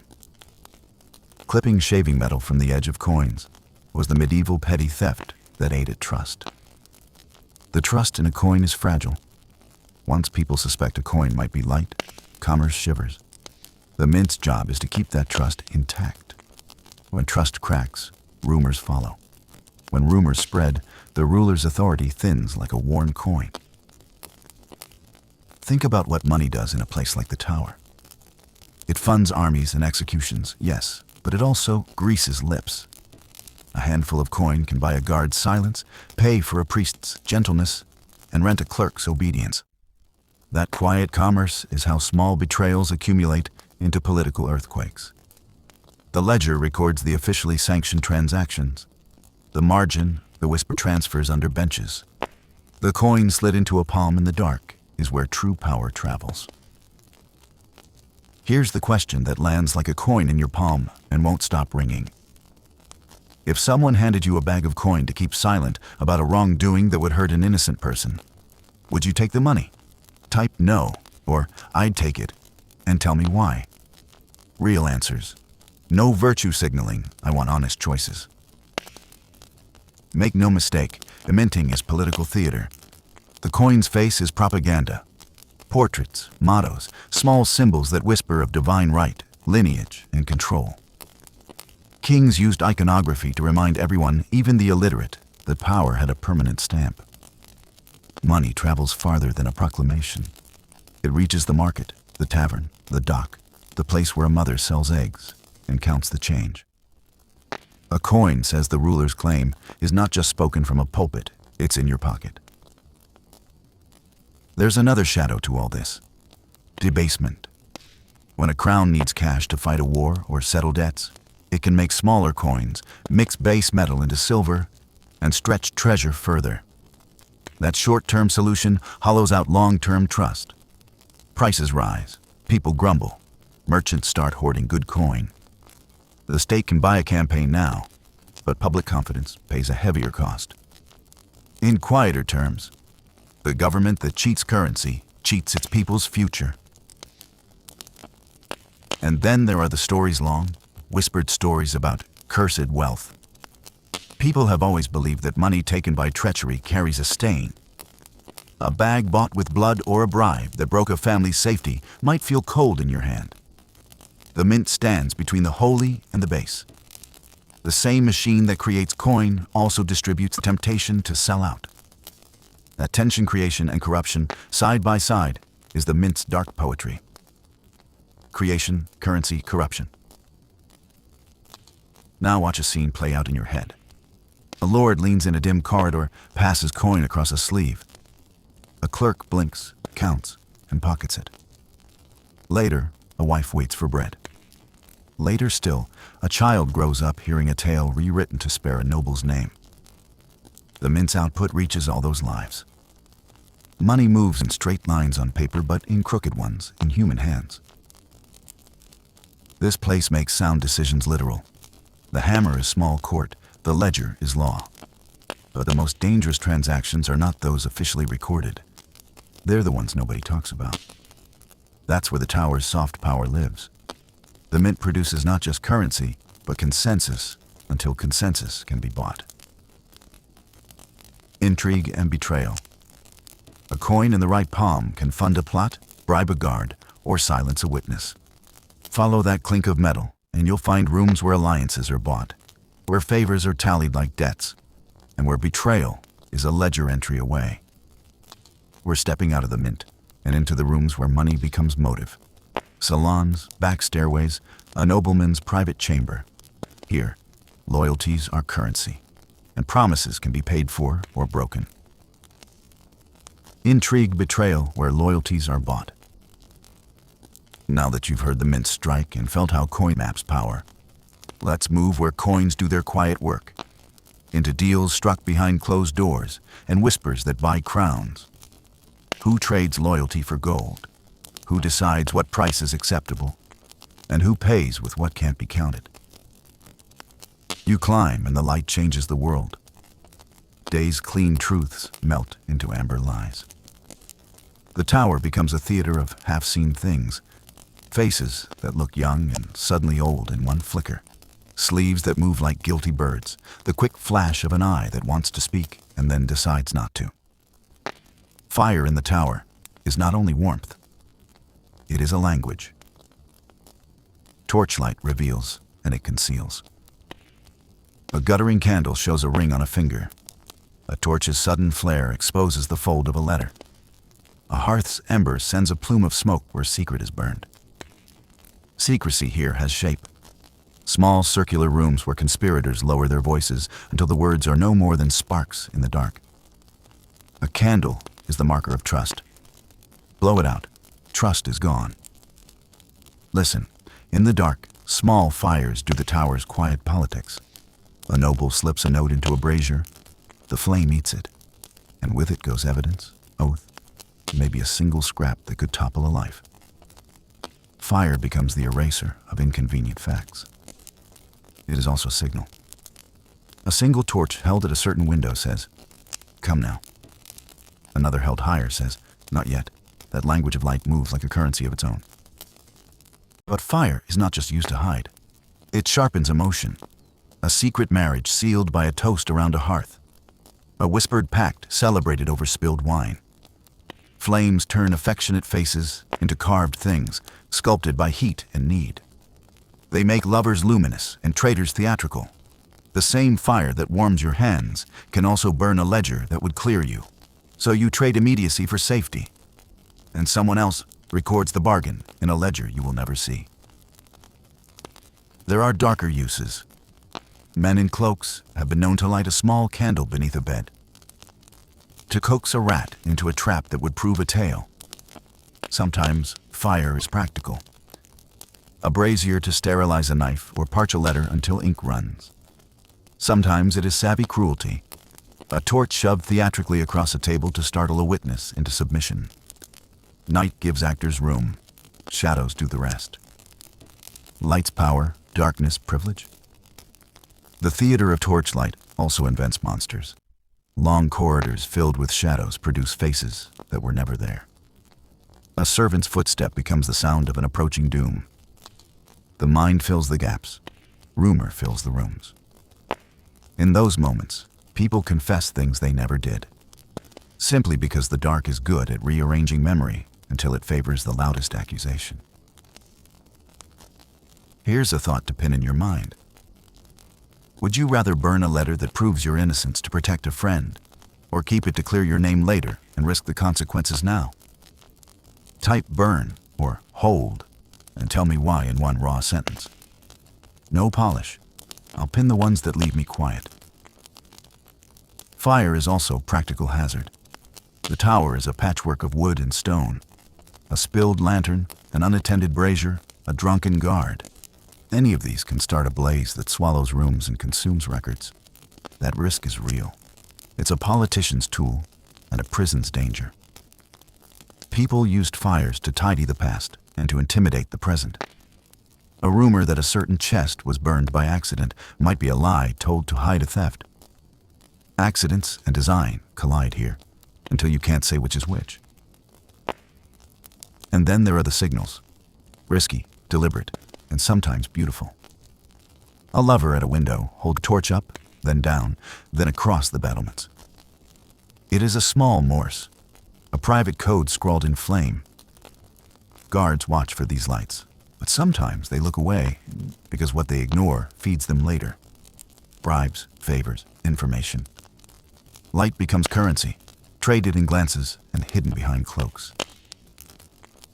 Fire makes people honest in strange ways. Heat strips polish from eloquence. Under a torch's glare, a lie shows as shadow under the eyes, a twitch at the lip. Men learn to read those small betrayals. In a world that measures loyalty by the simple truth of an eye, fire is a forensic instrument. It does not tell you everything. It just refuses to be fooled by gloss. But fire also erases memory, literally. A hearth turned into a funeral pyre for papers can scrub a scandal from the record. That's how some things vanish, not with a sword or a decree, but with the tiny, careful act of feeding a page to flame at the dead of night. The state and the private both used this method. It leaves no body and no ledger entry. It leaves only the smell of smoke and the suspicion that something was lost on purpose. If you could erase one public shame from history with a single burned page, what would it be? One line in the comments, keep it tight. I'm curious what you'd choose to vanish. There's an intimacy in these acts. You huddle around a small flame and make decisions, some noble, some petty, some necessary. You hand coins across a table warmed by embers. You exchange names under the flicker of a lamp. This is how policy and personal life braid together here. The same hand that strokes a child's cheek signs a parchment, then feeds the scrap to a waiting fire. Yet shadows complicate everything. A torch thrown in anger can start an inferno. A single careless flame could destroy not just records, but lives. A rumor of arson can be used to smear an enemy. If you suspect your rival lit the hearth that burned your papers, what do? Publicly denounce them and risk appearing petty, or quietly collect evidence and repay the offense in a ledger your conscience will never balance. The tower encourages quiet calculation because loud accusation is an invitation to ruin. Now feel the temperature drop as you step away from the hearth. The light thins. The torch becomes a small comet you carry into corridors where shadows wait like county juries. You tuck a folded sheet into your sleeve, feeling the heat fade. That small warmth is hope. It's also danger. Night is when plans move because day watches everything. People have tried to slip the tower's bones before. Bed sheets braided like rope. Favors traded for the watch's glance. A cart that stops at just the right moment. Some gambits succeed. Most don't. The dark makes courage possible and consequences worse. We follow those who thought the moat was mercy and learn why the tower doesn't give second chances easily. You think braiding sheets and scaling a wall is a movie trick. In the tower, it was desperation. Come with me. Watch and remember. The difference between daring and death is a single mistied knot and the river's appetite for the living.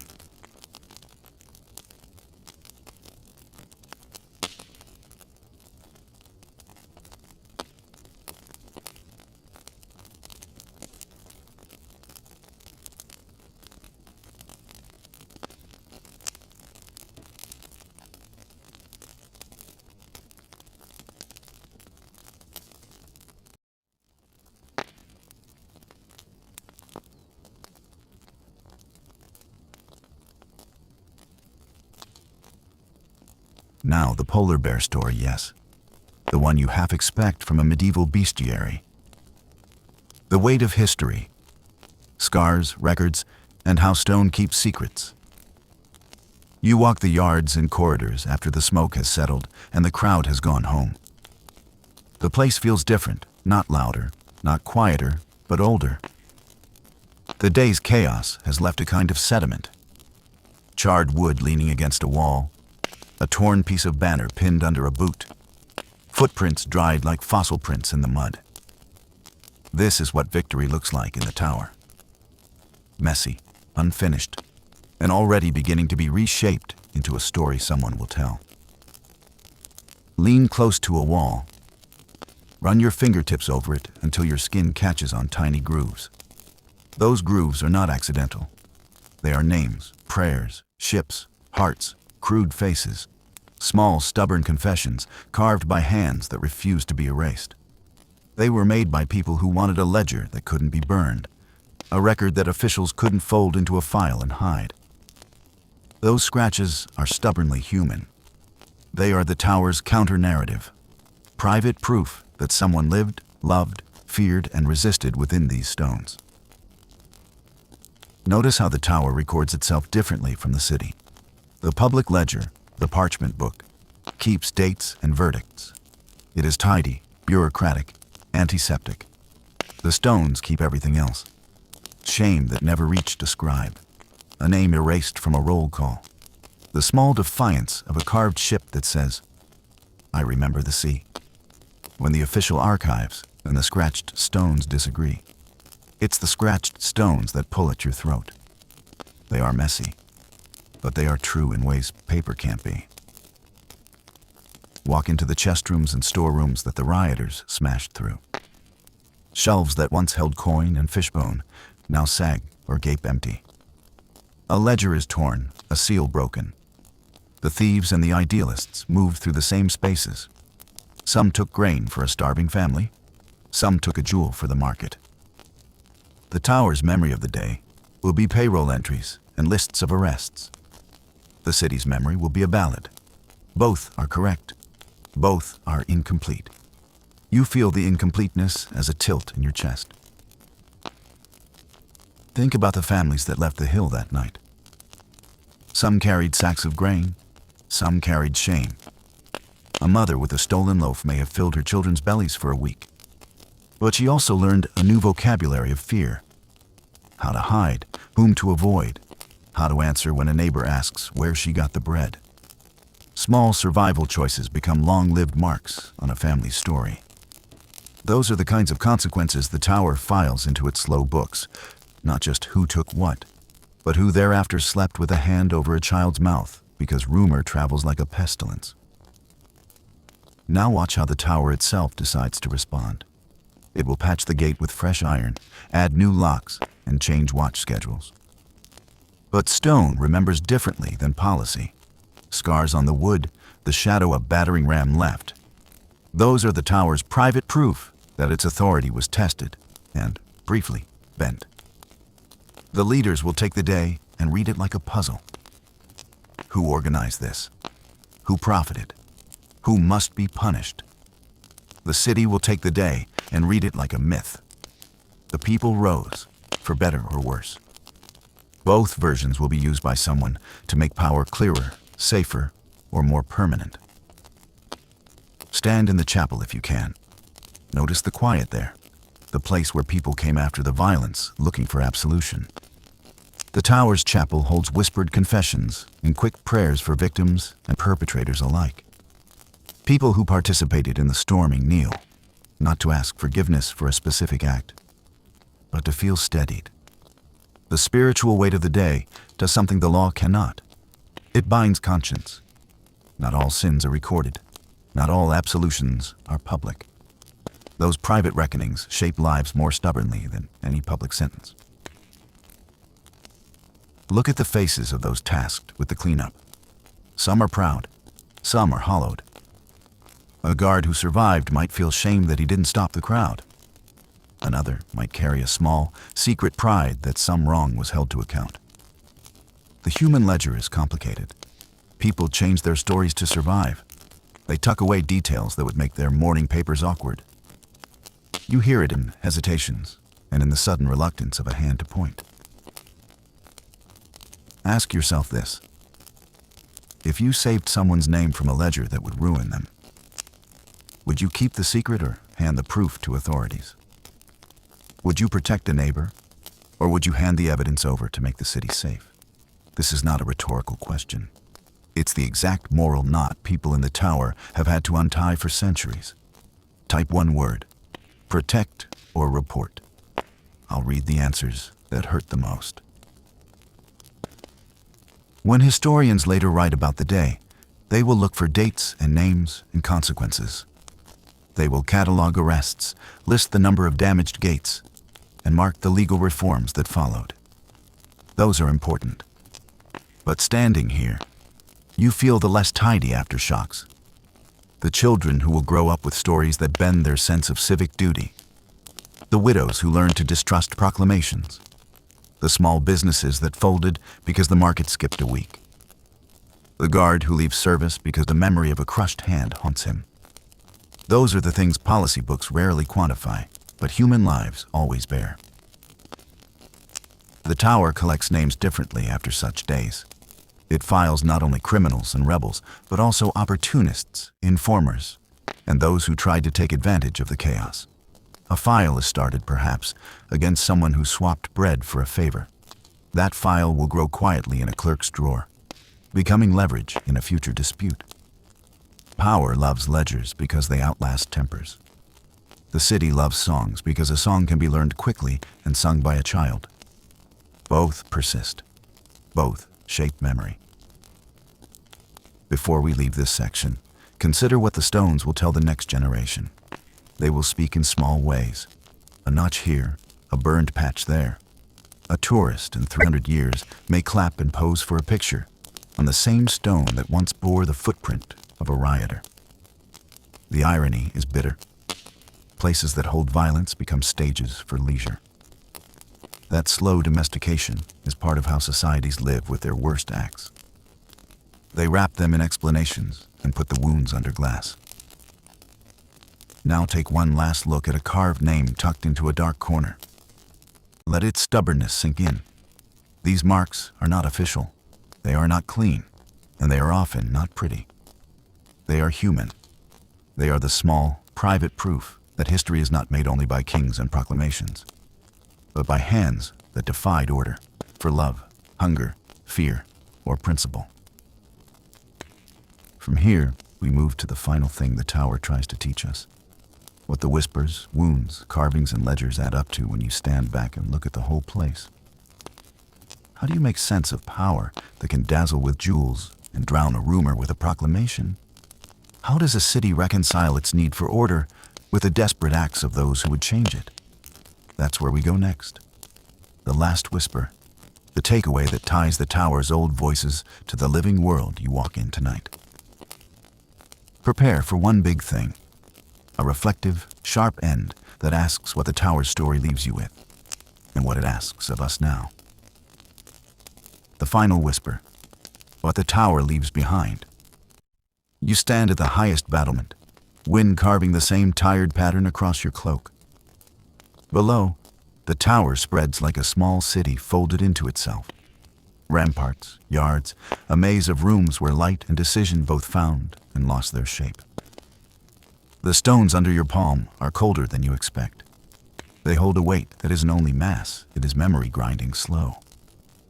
You can feel all the scenes we walked through the river arrival. The carved ships, the raven's croak, the coin's ring, the scorch of burned pages, the battering at the gate folded into that one heavy, stubborn thing. This is the tower's lesson in a sentence. Power creates stories, and stories decide who lives inside the margins. That's the blunt truth. But there's another truth layered on top. People keep answering power with small, messy resistances. A carved initial in a dark cell, a loaf smuggled under a coat, a single rope hidden in a barrel. These are not dramatic headlines, but they are the human ledger. They are the real currency of survival. Notice how the big moments, the executions, the riots, the royal edicts, are dramatic and easy to record. The quieter acts are the ones that stay. They ripple outward in ways the state can't anticipate. Lean in for this. The tower doesn't only teach us about rulers and prisons. It teaches us how systems marginalize and forget. When a ledger writes a name as traitor, it is often someone else's story about them, compressed to a single line. When a wall keeps a carved ship, it reminds us that memory is not simply official records. Memory is what people carve into stone when everything else is being erased. That's the call to action wrapped in the tower's history. Notice the margins. Listen to the whisper, not just the proclamation. Ask yourself the hard, immediate questions, the ones that make your jaw tighten. If you could rescue one erased voice from history, one person whose name never made the ledger, who would you pick? Write their name in the comments. If the choice were between a quick public punishment that everyone remembers and a slow private erasure that leaves no trace, which would you fear more? Type public or erased, and tell me why in one sentence. If you could carve one sentence into a wall so future strangers would know you existed, what would it say? One short line, put it below. These are not viral prompts. They are meant to make you think, and to make others think when they read your answer. Here's the practical takeaway I want you to carry with you when you switch this video off and go back to your feed. Power is a machine that prefers neat stories. Those stories are easy to sell, easy to govern by, and easy to forget behind. Your responsibility, small but durable, is to look for the rough marks that official pages erase. Tell the smaller stories. Protect the fragile ones. When institutions tell a tidy tale, ask who paid the price for that neatness. Remember that human dignity is often found in the smallest acts of care. A loaf shared, an initial carved, a name remembered at a kitchen table. One last candid question before we close. Would you risk your safety to preserve a truth that would shame the powerful? Type yes or nope. Be honest. If your answer is complicated, explain in a sentence. The answers we collect matter more than you might think. They tell us what courage looks like now. If this deep dive landed for you, if the tower's whispers stuck in your chest, do this small set of things that help the channel. Hit like, subscribe, and share this with someone who thinks they'd survive one night inside the tower. They usually don't. Drop your answers to the prompts above in the comments. I read them, and I pin the ones that cut the deepest. If you want this whole script formatted as a printable PDF for your shoot, or a short 60-90 second condensation for a quick shorts edit, tell me which one and I'll make it right away. Remember that places like the tower are mirrors. They show us what societies do when fear outweighs compassion. And they also show us how ordinary people keep tenderness alive in spite of it. Carry one promise out of tonight's walk. The next time you hear a tidy story that blames a person and clears a system, ask the quieter question, who carved the ship? And then listen for the whisper that answers. Until next time, keep the lights low, read the margins, and tell the small stories. Don't forget to subscribe and like, share, join the community chat if you really enjoy the story.